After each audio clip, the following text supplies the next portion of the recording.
देखिए, सामान्यतः जो लोग हैं भौतिक संसार में, जितनी भी जीवात्माएँ हैं, वह भौतिक संसार के अलग-अलग वस्तुओं से, अलग-अलग व्यक्तियों से आकर्षित रहती हैं। हुँ। भौतिक और आध्यात्मिक में अंतर ही यही है। भौतिक क्या है? जहाँ कृष्ण केंद्र में नहीं है, हम खुद केंद्र में बैठ गए हैं। हुँ। तो भौतिक जीवात्माएँ जो भौतिक संसार में फँसी हुई हैं, वो क्या कर रही हैं, अलग-अलग वस्तुओं को अपने जीवन का केंद्र बना कर के बैठी हैं, जो कि कृष्ण से दूर जाना चाहती हैं। लेकिन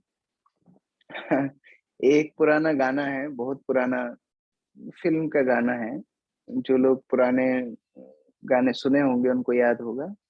अजी रूठ कर अब कहाँ जाइएगा, जहाँ जाइएगा हमें पाइएगा। आइएगा। वैसी ही कुछ बात है। भगवान से अलग होकर हम चाहते तो हैं कि हम भगवान से अलग हो जाएँ और क्या करें? हम लोग भौतिक इंद्रिय तृप्ति में लिप्त हो जाएँ। लेकिन भगवान इस अध्याय के माध्यम से बता रहे हैं, कहाँ जाओगे? मुझे छोड़ के कहाँ जाओगे? हर जगह पर तो मुझे ही प्राप्त करोगे। मैं सब जगह विद्यमान हूँ। जहाँ भी जाओगे, मेरे बिना तुम कुछ नहीं कर पाओगे। हुँ। और ये भौतिक जो फ़िल्मी गाना है, इसकी बात नहीं है। वैष्णव आचार्य भी इस तरह बताते हैं, जिस तरह भक्ति विनोद ठाकुर ने अपने एक भजन में लिखा है।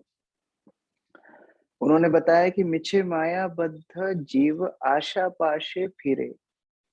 माया के बंधन में पड़कर जीवात्मा अलग-अलग आशाओं के पाश से बंधन में, आशाएँ अलग-अलग इच्छाएँ बंधन है। उन बंधनों में पड़कर हम इधर-उधर भटकते रहते हैं, लेकिन तब इच्छा बिना किछु करिते न पारे। भगवान की इच्छा के बिना, भगवान की सहायता के बिना, भगवान के समर्थन के बिना वह जीवात्मा कुछ भी नहीं कर सकती। इंद्रिय तृप्ति भी नहीं कर सकती, बंधन में भी नहीं रह सकती। वह जीवात्मा के अस्तित्व के लिए भगवान का हर वस्तु में होना अनिवार्य है। उनका हर क्रिया में अनुमति देना अनिवार्य है। इसलिए भगवान इस अध्याय के माध्यम से बता रहे हैं कैसे हर वस्तु में उनकी विभूति है, उनकी शक्ति है। हम अगर भगवान को देखना चाहें तो हर वस्तु में, हर स्थिति में देख सकते हैं। और यदि हम नास्तिक बनना चाहें तो हम भगवान के विग्रहों में, भगवान के नाम में, जहाँ भगवान स्वयं प्रकाशित हैं, वहाँ भी हम भगवान को नहीं देख पाएँगे। तो यह केवल चेतना का फ़र्क है, हम किस प्रकार भगवान को देखना चाहते हैं, कितने उत्सुक हैं भगवान को देखने के लिए। इसलिए भगवान गीता में अर्जुन को बोलते हैं, तुम मेरे सखा हो, तुम मुझसे द्वेष नहीं करते हो, तुम मेरे मित्र हो, तुम मेरे भक्त हो, इसीलिए मैं तुमको ये ज्ञान बता रहा हूँ। इसका अर्थात अर्जुन भगवान को जिस प्रकार से देखना चाहता है, प्रेम की आँखों से देखना चाहता है, प्रेमांजन अच्युत भक्ति विलोचनेन, भगवान अर्जुन को हर स्थिति में अपना दर्शन करा रहे हैं। और यहाँ पर गीता के इन श्लोकों में हम वही समझने का प्रयास कर रहे हैं। तो आज 30वां श्लोक हम पाठ करेंगे।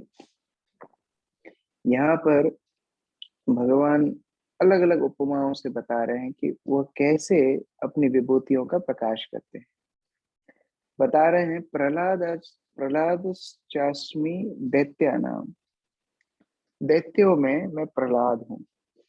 कालः कलयतामहम्, और जो सब दमन करने वाली वस्तुएँ हैं, जो विनाश करने वाली वस्तुएँ हैं, उन वस्तुओं में मैं स्वयं काल हूँ, मैं महाकाल हूँ। मृगाणानां च मृगेन्द्रोऽहम्। मृगाणानां मतलब मृग मतलब होता है, मृग मतलब हिरण भी होता है, मृग मतलब पशु। सामान्यतः मृग मतलब पशु।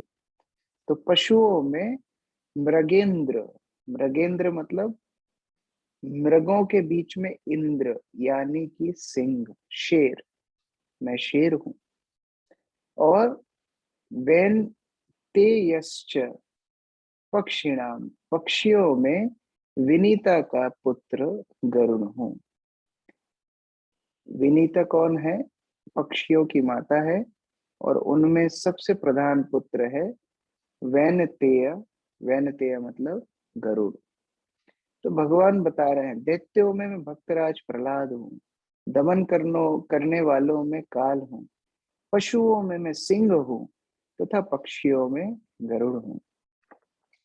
शिल प्रभुपाद का तात्पर्य कोई एक वक्त पढ़िए। हरे हरे कृष्ण कृष्ण प्रभु हरे जी, कृष्ण मैं प्रभु पढ़- जी, मैं हरे पढ़- कृष्ण प्रभु हरे कृष्ण प्रभु हाँ दिति पढ़िए। दिति तथा अदिति दो बहन। हेलो। पढ़िए माता जी, आप पढ़िए। दिति तथा अदिति दो बहनें थीं। अदिति के पुत्र आदित्य कहलाते और दिति के दैत्य। सारे आदित्य भगवत भाव से निकले और सारे दैत्य नास्तिक। यद्यपि प्रहलाद का जन्म दैत्य कुल में हुआ था, किंतु वे बचपन से ही परम भक्त थे। अपनी भक्ति तथा देवी गुण के कारण वे श्री कृष्ण के प्रतिनिधि माने जाते हैं। दमन के अनेक नियम हैं, किंतु काल इस संसार की हर वस्तु को छीन कर देता है, अतः वह श्री कृष्ण का प्रतिनिधित्व कर रहा है। पशुओं में सिंह सबसे शक्तिशाली तथा हिंसक होता है, और पक्षियों के लाखों प्रकारों में भगवान श्री विष्णु का वाहन गरुड़ से माने। हरे कृष्ण प्रभु जी, दंडवत प्रणाम। हरे कृष्ण। तो यहाँ बताया जा रहा है कैसे आस्तिक और नास्तिक क्या अंतर होता है। आस्तिक का अर्थ है जो भगवान की आज्ञा को पालन करे, जो भगवान के अस्तित्व को माने, और उन्हीं को हम देवता या सुर कहते हैं। असुर कौन है? दैत्य कौन है?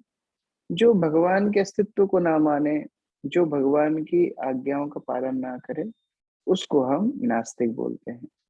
तो ये दोनों असुर और सुर हमेशा से ही विद्यमान रहते हैं और अभी भी हैं। हमारे भीतर भी ये आस्तिक और नास्तिक प्रवृत्तियां हैं।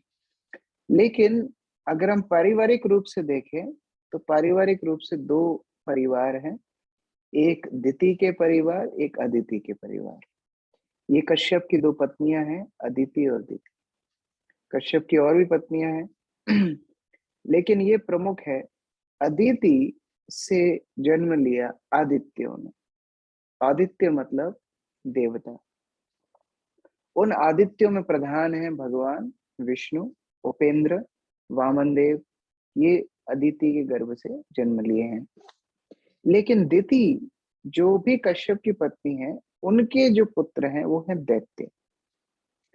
अब इन दैत्यों को सामान्यतः हम जब धर्म की दृष्टि से देखते हैं तो उतना ऊंचा स्थान नहीं है, क्योंकि ये दैत्य भगवान से ईर्ष्या करते हैं, या और सरल कहें तो दैत्य भगवान के बनाए हुए जो व्यवस्था है उसको भंग करते हैं। देवताओं को भगवान ने अलग अलग विभाग दिए हैं, जैसे इंद्र को वर्षा का विभाग दिया है, वरुण को जल का विभाग दिया है, अग्निदेव को अग्नि का विभाग दिया है, और उन सभी विभागों की व्यवस्था देवता देखते हैं भगवान की प्रतिनिधित्व में। लेकिन ये देवता जो सेवा कर रहे हैं, इनसे ईर्ष्या रखने वाले दैत्य उनकी सेवाओं में व्यवधान डालते हैं, बार बार उनको स्वर्ग पे आक्रमण करके परेशान करते हैं। और इसलिए देवताओं से देवताओं की रक्षा करने के लिए भगवान बार बार अवतार लेते हैं। इंद्रारी व्याकुलम लोकम मृदयंती युगे युगे। बार बार इंद्रारी मतलब इंद्र के शत्रुओं से देवताओं की रक्षा करने के लिए भगवान बार बार अवतार लेते हैं। तो भगवान देवताओं को बड़ा पसंद करते हैं, प्रेम करते हैं, उनकी रक्षा भी करते हैं, क्योंकि देवता सतोगुण में रहकर भगवान की आज्ञा का पालन कर रहे हैं। लेकिन भगवान गीता में एक और बात बोलते हैं 7वें अध्याय में कि मैं सर्व योनिषु कौन्तेय, सारी योनियों में अहम बीज प्रदा पिता, मैं ही बीज देने वाला पिता हूं। तो इसका अर्थ है दानवों के पिता भी तो भगवान ही हैं। उनकी उत्पत्ति कहाँ से हुई? सारी जीवात्मा तो भगवान की संतान है, तो दानव भी भगवान की संतान है। तो क्या दानवों को भगवान छोड़ देंगे? नहीं छोड़ेंगे। तो दानवों के अंदर भी भगवान की विभूति है। क्या विभूति है? अगर दानवों में भगवान की विभूति ढूंढना है तो प्रहलाद के माध्यम से हम भगवान की विभूति देख सकते हैं कि दानवों के बीच में भी अगर भक्ति आ जाए तो वो भगवान की विभूति है। जैसे एक और राक्षस प्रवृत्ति के वृत्रासुर, भागवत में उदाहरण आता है। ये वृत्रासुर भगवान के शुद्ध भक्त थे। तो इस प्रकार दानवों के बीच में भी अगर भक्ति आ जाए तो वो भगवान की विशेष विभूति है। तो इस प्रकार हमको भी देखना चाहिए कि अगर हम समाज में किसी भी व्यक्ति के अंदर अगर भक्ति देख रहे हैं, वो कितना भी उसके अंदर दोष है, लेकिन अगर उसके अंदर भक्ति है, अगर वो भगवत नाम जप कर रहा है, वो धीरे धीरे प्रयास कर रहा है अपनी गंदी आदतों से बाहर निकलने के लिए, तो ये भगवान की विशेष कृपा के बिना संभव नहीं है। क्योंकि इस प्रकार की आसुरिक प्रवृत्तियां अपने आप नहीं जाती। और प्रहलाद का उदाहरण देखिए, कितना विशेष उदाहरण है। ऐसा उदाहरण जो हम इंग्लिश में बोलते हैं वोम टू टूम, मतलब गर्भ से लेके अंतिम समय तक जिसने भक्ति की। हम लोग बोलते हैं 5 साल की आयु से भक्ति करना चाहिए, वो तो ठीक है, लेकिन प्रहलाद महाराज स्वयं गर्भ से भक्ति कर रहे थे। इससे एक और शिक्षा मिलती है कि हम जितना दूसरों को बोलते हैं उससे ज्यादा खुद को करना चाहिए, है ना। ऐसा नहीं कि खुद कम करें दूसरों को ज्यादा बोले। तो प्रहलाद महाराज ने कब से भक्ति की थी? गर्भ से करी थी। इसलिए बोला कौमारम आचरित प्राज्ञा, 5 साल की उम्र से कर, कि खुद ने ज्यादा पहले से की है, इसलिए कम से कम दूसरों को बोल रहे हैं 5 साल की उम्र से करो। लेकिन यह प्रहलाद महाराज ने जीवन पर्यंत भगवान की इस प्रकार भक्ति की विलक्षण उदाहरण है। एक दानव समाज में आने के बाद भी लोग बोलते हैं, ये जो सनातन धर्मी लोग हैं, ये जातिवाद के कारण इनका धर्म नष्ट हो गया। वास्तव में सनातन धर्म में जातिवाद है ही नहीं। देखिए प्रहलाद कौन से परिवार में जन्म ले रहे हैं? प्रहलाद जन्म ले रहे हैं दैत्य परिवार में। लेकिन दैत्य परिवार में जन्म लेने के बाद भी उनकी महाभागवत रूप से अर्चना आराधना होती आ रही है। वह हमारे महाजन हैं और भगवान स्वयं भगवत गीता में बोल रहे हैं कि मैं प्रहलाद मेरी विभूति है, मेरा प्रकाश है। तो इस प्रकार से हम देख सकते हैं कि केवल जन्म के आधार पर किसी व्यक्ति का उच्च नीच निर्धारित नहीं होता, उनके स्वभाव और कर्म के माध्यम से। भगवान गीता में बताते हैं चतुर्वर्णम मया सृष्ट गुना कर्म विभागशः। गुण और कर्म के माध्यम से हम व्यक्ति की महानता को निर्धारित कर सकते हैं। और प्रहलाद महाराज की महानता क्या थी? वो भगवान के शुद्ध भक्त थे। देखो भक्त तो बहुत होते हैं, मैंने पहले भी चर्चा की होगी। 3 प्रकार के भक्त भक्ति विनोद ठाकुर बताते हैं। पहली कैटेगरी है स्वनिष्ठ भक्त। स्वनिष्ठ, स्व मतलब स्वयं, स्वयं के बारे में बड़ी चिंता रहती है उनको।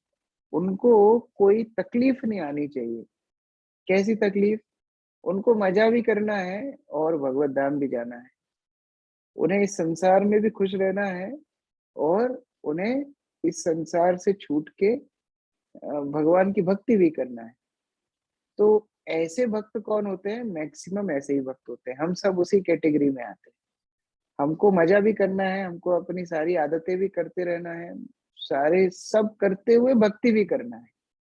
तो ये स्वनिष्ठ भक्त है। इनमें सबसे टॉप ग्रेड के स्वनिष्ठ भक्त हैं देवता। उनको सोमरस भी पीना है, उनको अप्सराओं का नृत्य भी देखना है और भक्ति की कैटेगरी में भी काउंटिंग करवानी है। तो उस प्रकार से स्वनिष्ठ भक्त सबसे नीचे कैटेगरी है। इससे ऊपर होते हैं परिनिष्ठित भक्त। परिनिष्ठित भक्त क्या होते हैं? वो समझ गए हैं कि भौतिक संसार में रहना मतलब है झमेला, मतलब है प्रॉब्लम। ये भौतिक संसार मतलब ये दुखालय में शाश्वतम। तो परिनिष्ठित भक्त क्या सोचते हैं कि हम ये भौतिक संसार से छूट के हम मुक्त हो जाए। मुक्ति की अभिलाषा करने वाले योगी, ज्ञानी, तपस्वी इस कैटेगरी में आते हैं परिनिष्ठित भक्त में। इनसे भी ऊपर है निरपेक्ष भक्त। निरअपेक्षा, जिनकी कोई अपेक्षा नहीं है, जो अगर भौतिक संसार में रहें तो भी ठीक, मुक्त रहें तो भी ठीक, भगवत धाम जाए तो भी ठीक, नरक में जाए तो भी ठीक। उनकी एक ही भावना है, केवल हमें कृष्ण का स्मरण रहे, कृष्ण की सेवा रहे। ऐसे निरपेक्ष भक्त इतने महान हैं कि भगवान स्वयं उनके चरणों की रेणु लेते हैं, स्वयं उनके चरणों की धूल को अपने सिर पे लगाते हैं। ये मैं नहीं बोल रहा हूँ, भगवान स्वयं एकादश स्कंद में उद्धव को बोलते हैं। निरपेक्षम मुनिम शांतम निर्वैरम समदर्शनम अनुव्रजामि अहम नित्यम पुण्येति अंग्रि रेणु भी। भगवान उद्धव को बोलते हैं कृष्ण कि हे उद्धव, निरपेक्ष जो भक्त हैं, मेरे जो शुद्ध भक्त हैं, ऐसे भक्त शांत रहते हैं, किसी से वैर नहीं करते, समदर्शी हैं। ऐसे निरपेक्ष भक्तों को मैं इतना प्रेम करता हूं कि उनकी अंग्रि रेणु भी, अंग्रि मतलब पैर, रेणु मतलब धूल, उनके पैरों की धूल से मैं पवित्र होता हूं, ऐसा भगवान बोल रहे हैं। तो प्रहलाद महाराज ऐसे निरपेक्ष भक्त हैं जिनकी भगवान स्वयं जिनका संग प्राप्त करने के लिए लालायित रहते। तो भगवान बोल रहे हैं मेरी विभूति है। और देखिए वैष्णवों में सर्वश्रेष्ठ है वैष्णवानम यथा शंभु, हम बोलते हैं भगवान शिव। बृहद भागवतामृत ग्रंथ में भगवान शिव स्वयं प्रहलाद महाराज का गुणगान करते हैं नारद मुनि के पास। नारद मुनि से प्रहलाद महाराज के बारे में बोलते हुए भगवान शिव बोलते हैं कि नारद, प्रहलाद जैसा भक्त और कौन होगा, मैं भी उतना भाग्यशाली नहीं हूं। ये मेरी पत्नी बगल में बैठी है उमा पार्वती, ये भी उतनी भाग्यशाली नहीं है। और तो और भगवान की स्वयं की अर्धांगिनी लक्ष्मी भी इतनी भाग्यशाली नहीं है जितना प्रहलाद है। प्रहलाद भगवान को इतना प्रिय। तो नारद मुनि बोले देखो, गुणगान तो करना चाहिए, अच्छी बात है, लेकिन आप पत्नी पे मत जाइए, भगवान की अर्धांगिनी लक्ष्मी पे मत जाइए। पत्नी सबको सबसे ज्यादा प्यारी होती है, आप बोल रहे हैं पत्नी से ज्यादा प्यारी नारद है, ऐसा क्यों? बोले प्रमाण है। क्या प्रमाण है? जब नरसिंह देव प्रकट हुए थे, हिरण्यकश्यप का वध किया था, उसके बाद इतने क्रोध में थे कि एक के बाद एक सब राक्षसों का विध्वंस कर दिया, उसके बाद भी शांत नहीं हो रहे थे। तब लक्ष्मी को भेजा गया कि आप जाइए शांत कीजिए। इतना भयंकर रूप और इतना क्रोध देखकर लक्ष्मी वापस लौट के आ गई कि हम इनको शांत नहीं कर पाएंगे। तब ब्रह्मा ने धीरे से किसको आगे किया? प्रहलाद को आगे किया। और प्रहलाद को देख करके नृसिंहदेव शांत हो गए, प्रहलाद को अपनी गोदी में उठा लिया। और शेर, यहाँ पर एक और श्लोक में बताया गया है ना कि मैं मृगों में मृगेंद्र हूँ, तो यहाँ पर भगवान शेर में भी अपनी उपमा बता रहे हैं, विभूति बता रहे हैं। तो वो नरसिंह के रूप में जो शेर बने थे, तो वो शेर के रूप में जैसे शेर अपने बच्चे को चाटता है, वैसे नरसिंह देव प्रहलाद को चाटने लगे। तो नारद मुनि को बताते हैं भगवान शिव, देखो जहाँ लक्ष्मी फेल हुई वहां प्रहलाद पास हुआ, इसलिए प्रहलाद लक्ष्मी से भी ज्यादा प्रिय है भगवान को। और निरपेक्ष भक्त है।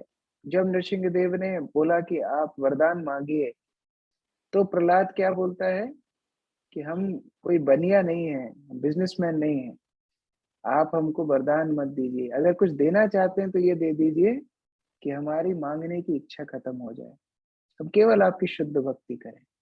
देना हो तो दीजिए, जन्म जन्म का साथ। अगर देना ही है तो जन्म जन्म के लिए अपना शुद्ध भक्त बना लीजिए। इस प्रकार कोई फालतू फालतू चीज दे के हमको मत तरकाई। तो ये प्रहलाद महाराज का विशेष भगवान के प्रति समर्पण और प्रहलाद महाराज के लिए भगवान का विशेष प्रेम।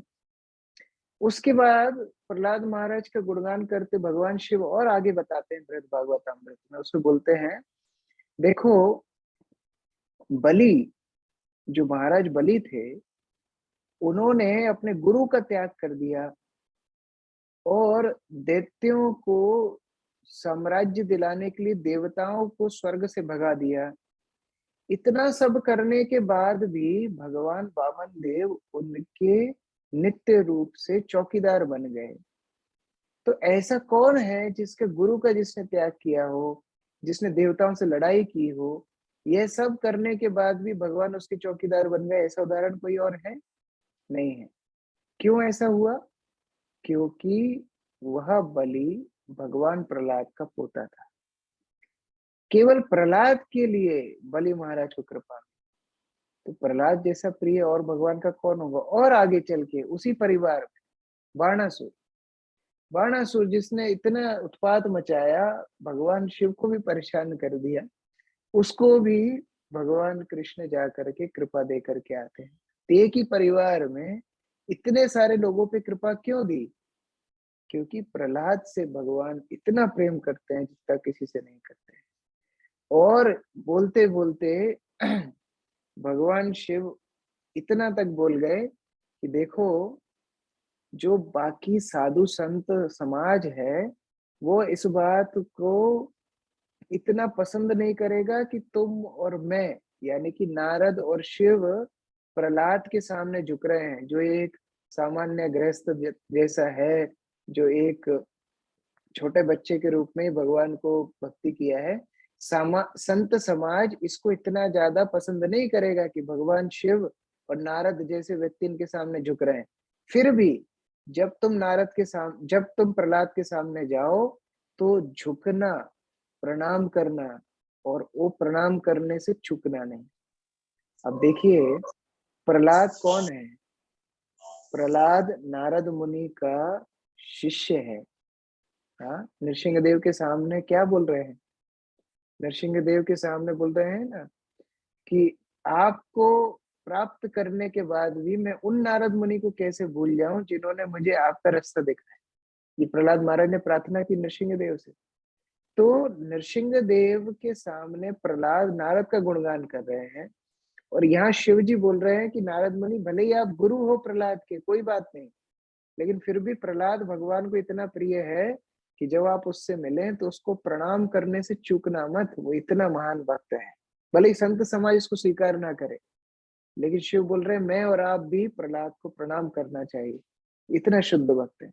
इसलिए यहाँ भगवान बता रहे हैं कि हे अर्जुन, ये प्रहलाद मेरी असुरों में विभूति है। और क्या बता रहे हैं? समय, काल, हर वस्तु कभी ना कभी शीर्ण हीर्ण होती है, और उसको शीर्ण हीर्ण करने के लिए जिम्मेदार कौन है? काल। और वह काल स्वयं भगवान का रूप है। लोग बोलते हैं हमें भगवान दिखाओ, भगवान दिखाओ। सबको भगवान का दर्शन होगा। कब होगा? एक बार तो होगा ही होगा, मृत्यु के समय होगा। क्योंकि मृत्यु जब आएगी तो वो मृत्यु भगवान काल का ही प्रकाश है। भगवान गीता में बोल रहे हैं वो मेरी विभूति है। और भगवान बता रहे हैं गरुड़, पक्षियों में गरुड़, वह भी मेरी विभूति है। वैसे गरुड़ भगवान की पर्सनल कार है, भगवान का वाहन है गरुड़। भगवान बहुत प्रेम करते हैं गरुड़ से। और इतनी शक्ति है गरुड़ के अंदर। भगवत गीता में वो एक कहानी प्रभुपाद लिखते हैं कि एक चिड़िया के अंडे समुद्र ले जाता है, और वो चिड़िया बड़ा प्रयास करती है चोंच में पानी भर भर के इधर डालने की, रेत पे, कि हम पानी को हटाएंगे और अपने अंडों को वापस प्राप्त करेंगे। वह तीव्रता को देख करके, वो दृढ़ता को देख करके गरुड़ महाराज स्वयं आ जाते हैं। और गरुड़ फिर समुद्र को चुनौती देते हैं कि अगर तुमने अंडे वापस नहीं दिए तो अब मैं तुम्हें सुखा दूं। समुद्र घबरा करके चिड़िया के अंडे वापस दे देते हैं। कहने का अभिप्राय है, जो समुद्र अद्वितीय है, जिसको कोई बांध ना सका, जिसको कोई चुनौती ना दे सका, ऐसे समुद्र को भी गरुड़ महाराज की गर्जना सुन के एक छोटी सी चिड़िया की बात माननी पड़ती है। बहुत शक्तिशाली गरुड़ भगवान के वाहन है। और एक कथा पुराणों में आती है कि जब गरुड़ अपने पंख फड़फड़ाते हैं, उड़ते हैं, तो उनके पंख से जो ध्वनि आती है, जैसे चिड़िया जब उड़ती है तो ध्वनि आती है, यह गरुड़ महाराज जब उड़ते हैं, उनके पंखों से जो ध्वनि आती है वो वैदिक मंत्र होते हैं। वास्तविकता में केवल उनके पंखों की आवाज वैदिक मंत्र है। इसलिए आपने देखा होगा घंटी के ऊपर गरुड़ बने रहते हैं। हम बोलते हैं गरुड़, गरुड़ घंटी। क्यों बोलते हैं? क्योंकि हमको तो मंत्र जप करना आता नहीं ठीक से, हम तो हरे कृष्ण महामंत्र भी कृष्ण कृष्ण कर देते हैं, क्या क्या कर देते हैं, लेकिन गरुड़ घंटी के ऊपर बैठने का मतलब है, जब हम घंटी बजाएं तो गरुड़ के पंखों से वैदिक मंत्रों का उच्चारण होता है और हमारी आराधना अर्चना पूर्ण हो जाए। तो इस प्रकार गरुड़ की महानता है।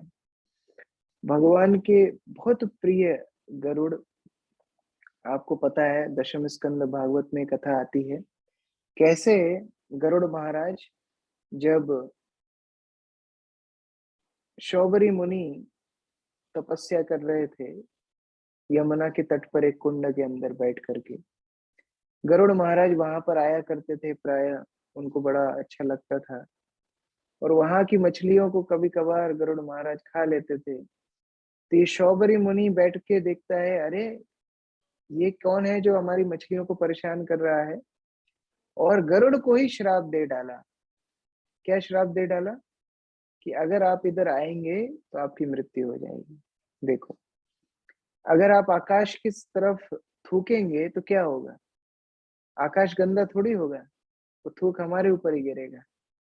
अभी शौबरी मुनि चले गरुड़ को श्राप दे, गरुड़ को श्राप दे डाला। गरुड़ चाहते तो उसी समय पर वो श्राप को भी निरस्त कर देते और शौबरी को भी निरस्त कर देते, लेकिन महानता है गरुड़ महाराज की, विनम्र भक्त छोड़ करके चले गए उस स्थान को। लेकिन बाद में उस अपराध के चलते क्या हुआ, शौबरी मुनि उसी कुंड में बैठे उन्हीं मछलियों को देख रहे थे और उन्हीं मछलियों को देख करके उनकी इच्छा हो गई, अरे वाह, मछलियों का तो इतना अच्छा परिवार है, हम कहाँ बाबा साधु बन गए, हमारा ही परिवार होना चाहिए। पानी से निकल करके गए राजा के पास, राजा की 50 पुत्रियों से शादी की, एक नहीं दो नहीं 50 शादियां की एक साथ। तो इस प्रकार वैष्णव अपराध शौबरी मुनि को लगा। गरुड़ महाराज बहुत प्रिय भगवान के सेवक हैं। खैर और भी कथाएं हैं लेकिन अभी समय उतना नहीं है। तो इस प्रकार भगवान अपनी अलग अलग विभूतियों को इस अध्याय में बता रहे हैं। हर श्लोक में बहुत सारी शिक्षाएं हैं। मुख्य शिक्षा है कि हम भगवान का दर्शन करना सीखें, भगवान के प्रति चेतना रखना सीखें, अपने जीवन में हर परिस्थिति में हर व्यक्ति में भगवान की विभूति को देखें। जब हम अपने अपनों से श्रेष्ठ व्यक्तियों को देखें तो उनसे जले ना, उनसे ईर्ष्या ना करें। अपने से श्रेष्ठ व्यक्तियों को देखें, गुणाधिकम मुदम लिप्सेत, हम खुश हो। क्यों खुश हो? क्योंकि भगवान की विभूति है उसके अंदर।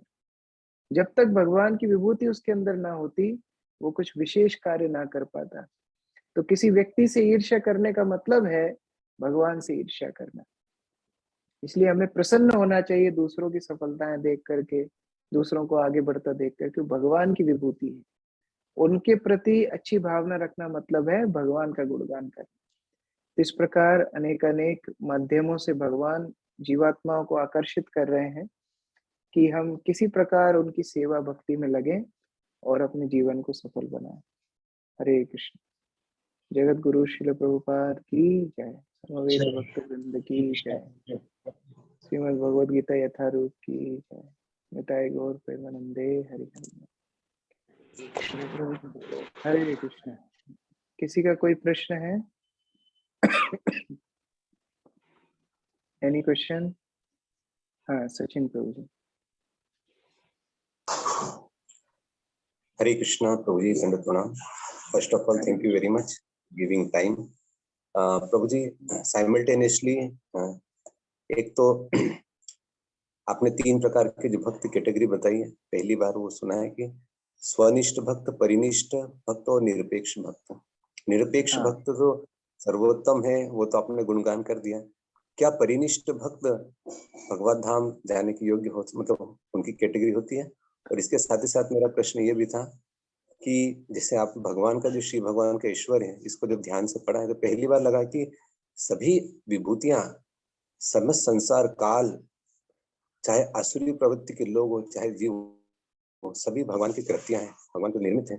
तो जैसे राधेश्याम प्रभु जी, हिज ग्रेस राधेश्याम प्रभु जी बताते हैं कि हमारे मन में जैसे ईर्ष्या, द्वेष, कुंठा बार बार आ जाती है हमारे आसपास जो है, हम उनको नीचे देखते, हम भले भक्ति कर रहे हैं तो हमें गर्व हो जाता है या फिर हम अभिमान कहें, मिथ्या अहंकार कहें, तो उनको हम नीचे देखने लगते हैं बहुत ज्यादा।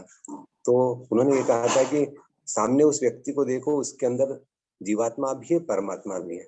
हमें इन दोनों को देखना है कि परमात्मा उसके हृदय में बैठा हुआ है, तो हम उस भाव से उसको दर्शन करें। तो जैसे श्री भगवान के ऐश्वर्य में भगवान की सारी विभूतियां, तो हम इस भाव को किस प्रकार से लाएं कि हम उस चीज को देख सके। भले हम भक्ति कर रहे हैं, लेकिन हमें जब तक भगवान की कलाकृति प्रत्येक जीव प्रत्येक चीज में जब तक अनुभूति नहीं होगी, हम पता नहीं कनिष्ठ भक्त निम्नतम स्तर पर रहते हैं। तो प्रभु जी, ये दोनों ही चीजें हैं कि क्या परिनिष्ठ भक्त भगवान हम करने के योग्य, और ये आप मेरा क्वेश्चन समझ जाएंगे प्रभु जी। हरे कृष्णा। पहले दूसरा प्रश्न आपका, उसके ऊपर चर्चा करते हैं। देखिए, हम लोग अपने स्वयं के बल से इस प्रकार की चेतना नहीं रख पाते हैं, यह स्वाभाविक है। इसलिए शास्त्र चक्षु के ऊपर बल दिया गया है। शास्त्र चक्षु, हम और आपकी क्या बात है, अर्जुन स्वयं नहीं देख पा रहा है क्या सही है क्या गलत, वो अपने रिश्तेदारों को देख रहा है। भगवान बोल रहे नहीं, ये अधर्मी है, इनको वध करो, वो नहीं देख पा रहा है। तो शास्त्र चक्षु जब हमको मिलते हैं, तब हम ठीक प्रकार से वस्तुओं को देख पाते हैं। हम ये गीता क्यों पढ़ रहे हैं? इसीलिए तो पढ़ रहे हैं, जिससे हम भगवान का दर्शन हर प्रत्येक जीवात्मा में कर पाए, हर परिस्थिति में कर पाए, हर वस्तु में कर पाए। तो इस प्रकार नियमित रूप से प्रभुपाद की पुस्तकें पढ़ के, भक्तों का संग प्राप्त करके धीरे धीरे हमारी चेतना में शुद्धि हो, और उस शुद्ध चेतना में हम कृष्ण भावना भावित हो पाएंगे। तो उस प्रकार से हमको प्रयास करना चाहिए। दूसरा आपका प्रश्न परिनिष्ठित भक्तों का। परिनिष्ठित भक्त, जैसे मैंने बताया, योगी, तपस्वी, ज्ञानी, उस प्रकार अलग अलग होते हैं। अब उसमें भी कैटेगरी है। मान लीजिए कोई ब्रह्मवादी है, तो वो कहाँ जाएंगे? ब्रह्म ज्योति में जाएंगे। और ब्रह्म ज्योति में क्योंकि युष्मित अंग्रह नहीं है, भगवान के चरण कमलों का आश्रय नहीं है, तो क्या होगा? पतंती अधा, दोबारा से गिर जाएंगे भौतिक संसार में। तो उतना अच्छा आइडिया नहीं है। मान लो कोई योगी तपस्वी मायावादी निकला, तो वो कहाँ जाएगा? उसका स्थान क्या है? मायावादी कहाँ जाते हैं? उनका गंतव्य क्या है? हाँ, बिल्कुल नहीं, बिल्कुल नहीं। मायावादी नरक में जाते हैं। नरक में मायावादी जो बोल रहा है भगवान का आकार माया है, भगवान के अस्तित्व को नकारता है, वह तो नरक में जाता है। तो उसका तो वही चैप्टर खत्म। ब्रह्मवादी मतलब कौन होता है? जो भगवान के अस्तित्व को नहीं नकारता, लेकिन उसका समझ केवल निराकार रूप तक है, वह ब्रह्म ज्योति में जाता है। लेकिन वहां भी भगवान के चरणों का आश्रय नहीं होने के कारण वह दोबारा से भौतिक संसार में गिर जाता है। चलो और आगे बढ़ते हैं।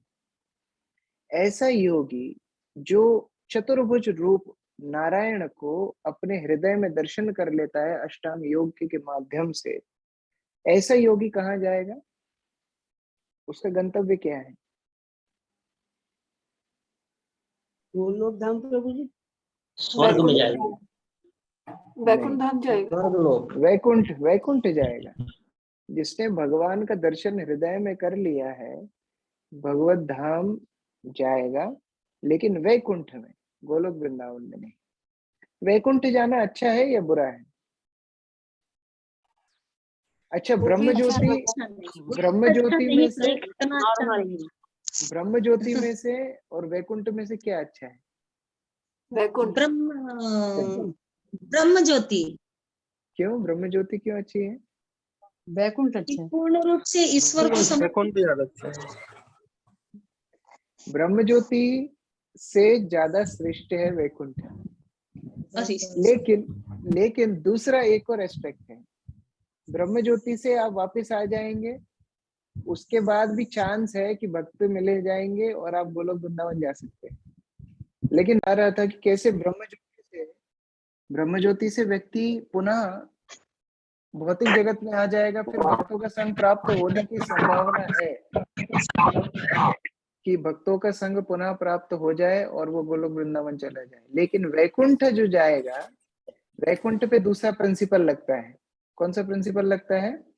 यद गत्वा न निवर्तन्ते तद्धाम परमम मम। एक बार वैकुंठ चला गया वो तो वापस नहीं आ पाएगा। ये गुरु महाराज अपने प्रवचन में एक बार बता रहे थे। तो अगर वैकुंठ कोई गया तो वहां से गोलोक वृंदावन तो जा ही नहीं पाएगा। तो इसलिए ऐसा उदाहरण बहुत ही कम है जो वैकुंठ से गोलोक वृंदावन गया। एक उदाहरण है गोप कुमार का। गोप कुमार वैकुंठ में था, नारद मुनि मिले द्वारका में।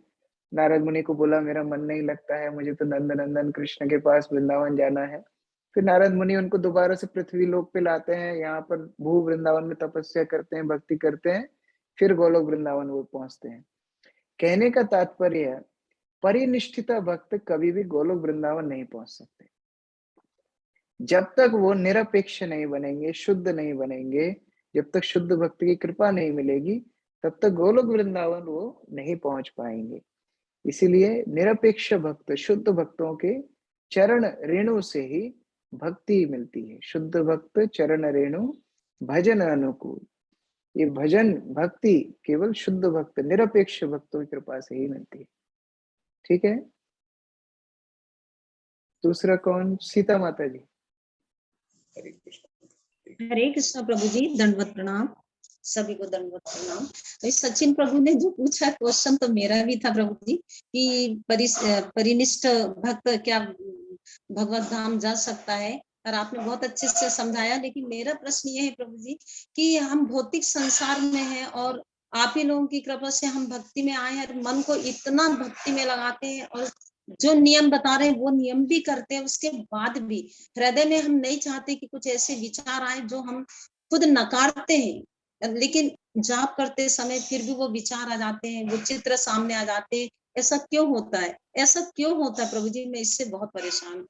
बिल्कुल यार, हर नियम कर रहे हैं, हर धर्म कर रहे हैं, हमें गोलोक धाम नहीं, हमें कहीं नहीं जाना है, सिर्फ हरि भक्ति पाना है। कि कोई वैकुंठ धाम, ना कोई स्वर्ग चाहिए, ना कुछ नहीं चाहिए। अब मन में भी नहीं चाहते कि कुछ ऐसे विचार आए, उसको हम नकारते हैं। ईश्वर के सामने मस्तिष्क झुकाकर उन विचारों को हम नकारते हैं। उसके भी बाद ये वो विचार क्यों हमें परेशान करते हैं? क्या ये नियति करती है? क्या है प्रभु जी, बताइए। हरे कृष्णा। जब कोई बीमार व्यक्ति, पेशेंट डॉक्टर के पास जाता है तो वो सोचता है कि मैं 2 दिन दवाई लेके सही हो जाऊंगा। होता भी है, थोड़ा उसका फीवर कम हो जाता है, फिर दवाई लेना बंद कर देता है। फिर क्या होता है? उसको बोलते हैं रिलैप्स, फिर से बुखार आ जाता है। उसी प्रकार से हमको पेशेंट, इंग्लिश में बीमार व्यक्ति बोलते हैं पेशेंट। पेशेंट मतलब पेशेंट रहना पड़ेगा, इम्पेशेंट नहीं। धैर्य रखना पड़ेगा। हमारा कितना भक्ति हुआ है। अनादि कर्म फले पुरी भुवार नव जले। अनादि काल से हम भौतिक संसार में पड़े हुए हैं। भक्ति कितना किया है? 2 साल, 5 साल, 10 साल, 40 साल, मानो 50 साल, 100 साल। कहाँ अनादि अनादि कर्म फले, मतलब अनादि समय, अनादि काल। और कहाँ हमारे 20-30 साल, 50 साल। और हम सोचते हैं कि हमारी अनादि काल की समस्या इतने कम समय में चली जाएगी। जा भी सकती है, भगवान की अनुकंपा जिस दिन होगी चली जाएगी, लेकिन धैर्य रखना चाहिए। हम लोग अभी भक्ति में शुरुआत की है, इसलिए रूप गोस्वामी बोलते हैं उत्साह रहना अच्छा है, दृढ़ता रहना अच्छा है, लेकिन धैर्य भी रखना है। उत्साह निश्चय धैर्य। अगर हमारे अंदर धीरज नहीं है, धैर्य नहीं है, तो क्या होगा? हम भक्ति में प्रगति नहीं कर पाएंगे। धैर्य कौन रखता है? धैर्य वह व्यक्ति रखता है जिसको विश्वास होता है।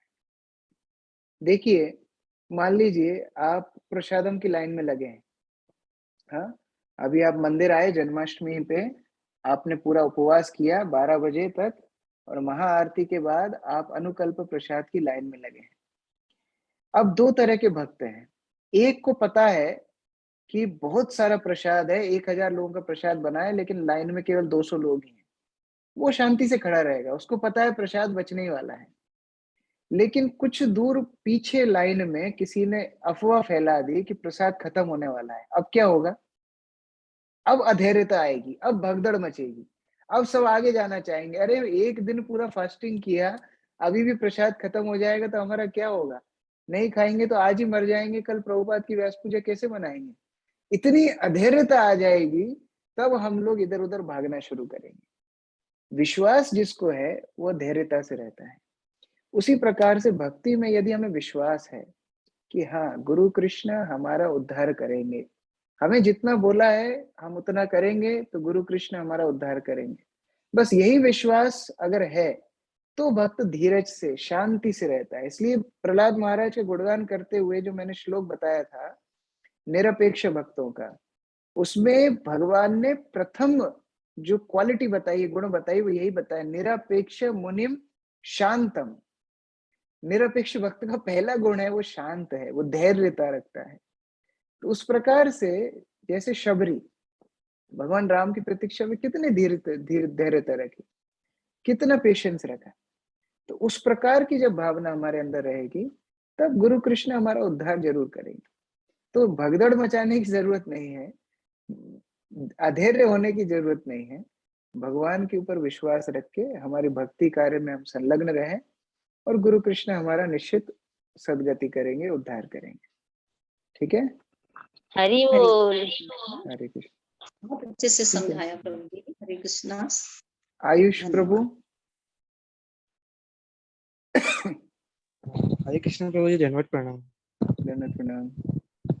प्रभु जी, मेरा प्रश्न ये था कि मतलब जैसे मतलब हम सब जीवात्माएं गोलोक वृंदावन धाम से आए हैं, तो मतलब जैसे हम वहां से यहाँ आए हैं, तो मतलब जैसे आप कह रहे थे कि वहां से वापस नहीं आता कोई, तो हम भी तो वहां से वापिस आए हैं इस भौतिक जगत में। मतलब हमने इच्छा रखी होगी भगवान के सामने, मतलब भोक्ता बनने का प्रयास किया होगा। भगवान तो भगवान ने ये नहीं बोला कि कोई वहां से आता नहीं है।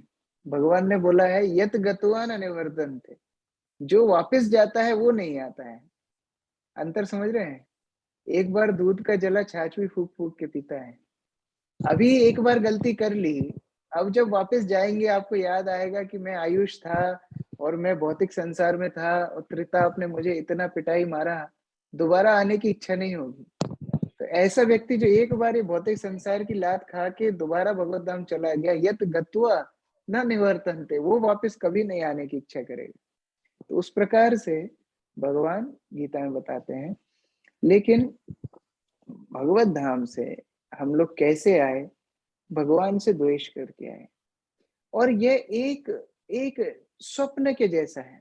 वास्तव में जीवात्मा भगवान से कभी अलग होती ही नहीं है, लेकिन जैसे हम सोते हैं, स्वप्न में देखते हैं कि हम किसी प्रदेश के राजा बन गए या हम किसी कारावास में हमारा फांसी हो रही है, इसी प्रकार से हम स्वप्न देख रहे हैं कि हम भौतिक संसार में आ गए और ये स्वप्न को ही वास्तविकता मान चुके हैं। तो उस प्रकार से जीवात्मा भगवान से कभी विलग नहीं होती, लेकिन उनकी चेतना कलुषित हो जाती है, उसी को बद्ध अवस्था बोलते हैं। इसलिए हम धीरे धीरे अपनी कृष्ण भावनामृत के बल से इस चेतना को शुद्ध करके पुनः भगवान से युक्त होते हैं, उसी को भक्ति योग कहा जाता है। ठीक है, थैंक यू वेरी मच प्रभु जी। हरे कृष्णा, दंडवत प्रणाम। ईश्वरी माता जी।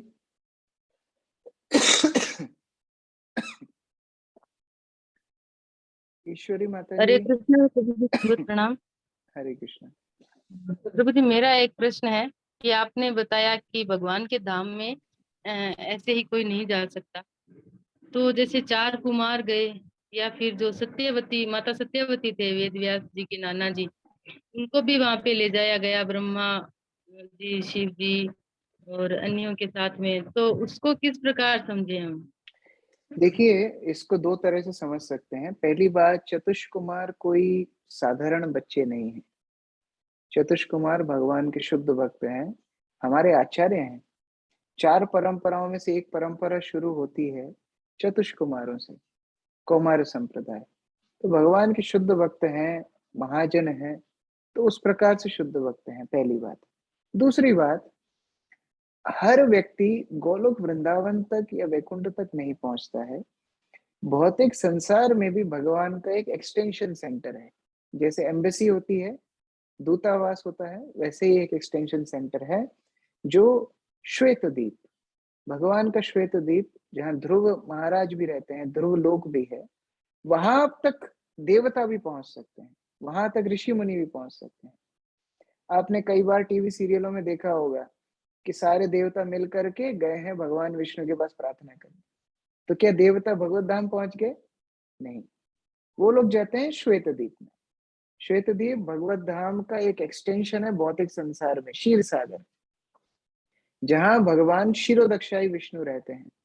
और क्षीरोदक्षाई विष्णु के पास देवता, ब्रह्मा जी, शिव जी इत्यादि ऋषि मुनि जा सकते हैं, अपनी प्रार्थनाएं बोल सकते हैं। और भगवान कभी केवल अपनी ध्वनि के माध्यम से उनसे बात करते हैं, कभी दर्शन भी देते हैं। तो वो लोग वहां तक पहुंच सकते हैं। लेकिन हर व्यक्ति भगवान के पवित्र चिन्मय धाम में अंदर नहीं प्रवेश कर सकता। वह तब तक नहीं कर सकता जब तक वह पूर्ण रूप से शुद्ध ना हो। ठीक है? तो इसका मतलब ये समझना चाहिए कि जो व्यास देव जी के जो नाना जी थे उनको वहाँ क्षीर सागर के वहां पे ले जाया गया था, क्योंकि उनमें तो जीने का बहुत इच्छा था। हो तो सकता है, इच्छाओं हो से सकता मुक्त तो वो हुए नहीं थे। है, बिल्कुल हो ठीक सकता है। है प्रभु जी, इसी के साथ ही मेरा एक छोटा सा प्रश्न और था, जिज्ञासा थी। प्रश्न तो हाँ, मैं नहीं कर सकती। जैसे मैंने परम पूज्य राधा गोविंद स्वामी महाराज से लेक्चर सुना था उनका, तो उन्होंने माता यशोदा बता रही थी भगवान, जब भगवान चंद्रमा मांग रहे थे माता यशोदा से कि आप मुझे चंद्र खिलौना लेके दो, तो माता बोली कि अरे इस चंद्रमा में तो विष है। तो भगवान ने बोला विष क्यों है चंद्रमा में? तो भगवान माता ने बोला कि ये जो क्षीर सागर का जब मंथन किया था तो उसमें विष भी निकला और ये चंद्रमा भी निकले, तो ये दोनों भाई हैं। तो भगवान ने पूछा कि इतना बड़ा दूध का समुद्र कैसे मथा? तो क्या वो क्षीर सागर का मंथन किया गया था या फिर हम अलग हाँ, कथाओं में सुनते हैं समुद्र मंथन किया गया था? तो वो वो खारे पानी समुद्र का समुद्र था नहीं, कि थोड़ा? समुद्र मंथन ही था, लेकिन समुद्र 7 प्रकार के होते हैं। हम जो समुद्र का अनुभव है केवल नमक के समुद्र का अनुभव है, लेकिन समुद्र बहुत तरह का होता है। शराब का समुद्र भी होता है और गन्ने के जूस का समुद्र भी होता है। उसी प्रकार दूध का समुद्र भी होता है, क्षीर सागर। तो क्षीर सागर का मंथन किया था देवताओं और असुरों ने। उस क्षीर सागर के मंथन से ये सारी वस्तुएं निकली थी। जब विष निकला, उच्चै श्रवा घोड़ा निकला, ऐरावत हाथी निकला, लक्ष्मी जी निकली, धन्वंतरी भगवान निकले, अमृत निकला, चंद्रमा निकला, ये सारी वस्तुएं क्षीर सागर के मंथन से निकली थी। ये हमारे समुद्र के मंथन से नहीं। नहीं तो अभी लोग कितना कुछ निकाल लेते मंथन कर करके, हमारे समुद्र से कुछ नहीं निकलेगा। वह क्षीर सागर के मंथन से ही ये सारी वस्तुएं निकली। तो मुझे ठीक एक है? और जिज्ञासा हाँ, कर सकती हूँ या? हाँ जैसे बताइए। प्रभु जी भागवत 5वें स्कंद में मैंने पढ़ा कि जो नीचे के जो लोग हैं, अतल वितल सुतल तलातल महातल रसातल, तो नीचे के लोगों में ये भगवान का केवल सुदर्शन चक्र का डर रहता है, बाकी उनको कोई तकलीफ नहीं है, कोई पीड़ा नहीं। बहुत ऊंचे लोगों से भी ज्यादा ऐश्वर्य नीचे के लोगों में। तो हाँ, हाँ। ऊपर में तो जन्म मृत्यु जरा आदि सारे कष्ट हैं, लेकिन नीचे वाले में नहीं है। तो मैं थोड़ा समझ नहीं ना, पाई। जन्म मृत्यु जरा व्याधि नीचे भी है, लेकिन जो ऊपर के लोगों में भय है, जो ऊपर के लोगों में प्रतिस्पर्धा है, जो ऊपर के लोगों में ईर्ष्या है, वो नीचे नहीं है। उसको एक तरह से और समझ सकते हैं, इंग्लिश में एक कहावत है, इग्नोरेंस इज ब्लिस। इसका मतलब क्या है? जिसकी चेतना निम्न स्तर में है उसको ज्यादा समस्या होती ही नहीं है। जो सो रहा है उसको क्या समस्या है? तो जो नीचे के लोगों में लोग हैं उनकी चेतना का स्तर थोड़ा नीचा है, वह लोग वहीं पर खुश रहते हैं। उधर सांप हैं, राक्षस इत्यादि, दानव समाज, ये सारी चीजें नीचे रहती हैं। तो उनके अंदर उस प्रकार की प्रतिस्पर्धा, उस प्रकार की ईर्ष्या नहीं होती, और वो वहीं पर नीचे अपने जीवन के जो कर्म है उसको भोग करते रहते हैं। जब उनके पुण्य पाप क्षीण हो जाते हैं, तो पुनः वो मानव समाज में आते हैं और फिर आगे के कर्म करते हैं। लेकिन फिर भी भगवान के सुदर्शन का दृढ़ क्यों रहता है? क्योंकि अगर वह अपनी दानव प्रवृत्तियों से व्यवस्थाओं को भंग करेंगे, यदि वो भक्तों का किसी प्रकार से हानि करेंगे, तो भगवान उनका भी दमन करते हैं। और उधर भी भगवान वामन रूप के रूप से प्रकट रहते हैं और सारे निम्न लोकों के लोग वामन देव की आराधना भी करते हैं। तो उस प्रकार से निम्न जाति के लोगों को भगवान ने व्यवस्था दे रखी है। कि वह लोग अपनी स्थिति में खुश रहें। और ऊपर की जो स्थितियां हैं उधर फ्रीडम ज्यादा है। देखिए, एक प्रकार की उपलब्धि होती है स्वतंत्रता। निम्न कोटि के जो लोग हैं उनको स्वतंत्रता कम है। उच्च कोटि के जो लोग हैं, जो स्वर्ग में रहते हैं, जो महरलोक, जनलोक, तपलोक, उनमें स्वतंत्रता ज्यादा है। वो कहीं भी विचरण कर सकते हैं, जैसे नारद मुनि कहीं भी जा सकते हैं, देवता इत्यादि कोई भी क्रिया कर सकते हैं, उनको स्वतंत्रता ज्यादा है। निम्न कोटि के जो निम्न ग्रहों के लोग हैं, हो सकता है उनके पास विभूतियां ज्यादा हैं, लेकिन उनके पास स्वतंत्रता कम है। वह अपने ही क्षेत्र में घूम फिर सकते हैं, बाहर नहीं जा सकते। वह किसी के ऊपर दूसरा अपने प्रभुत्व नहीं जता सकते। तो उस प्रकार से स्वतंत्रता की श्रेणी में वो नीचे आते हैं। लेकिन ऊपर जितना जाते जाएंगे, महरलोक, जनलोक, तपलोक, ब्रह्मलोक, उनमें स्वतंत्रता जीवात्मा को ज्यादा दी जाती है। तो उस प्रकार अलग अलग भाव से भगवान जीवात्माओं को फैसिलिटीज देते हैं। ठीक है। मित्र हरे कृष्णा प्रभु नाम। हरे कृष्णा। मित्र वृंदा माता जी। हरे कृष्ण प्रभु जी, दंडवत प्रणाम। प्रभु जी, मेरा क्वेश्चन था, जैसे अभी बताया आपने कि मुनि जो थे वो तपस्या कर रहे थे और उन्होंने मछली की फैमिली देखा, तो उनका भाव आया कि उनको भी फैमिली बनाना चाहिए, तो उन्होंने विवाह किया, ऐसा आपने बताया। तो क्या विवाह के बाद भी वैष्णव अपराध लग जाता है प्रभु जी? मुझे ये थोड़ा सा समझ में नहीं आया। विवाह करने के बाद वैष्णव अपराध बोले आपने कि उनको वैष्णव अपराध लगा। वैष्णव अपराध लगा, इसका मतलब उनकी तपस्या भक्ति सब भंग हो गई, कहने का अभिप्राय जी है।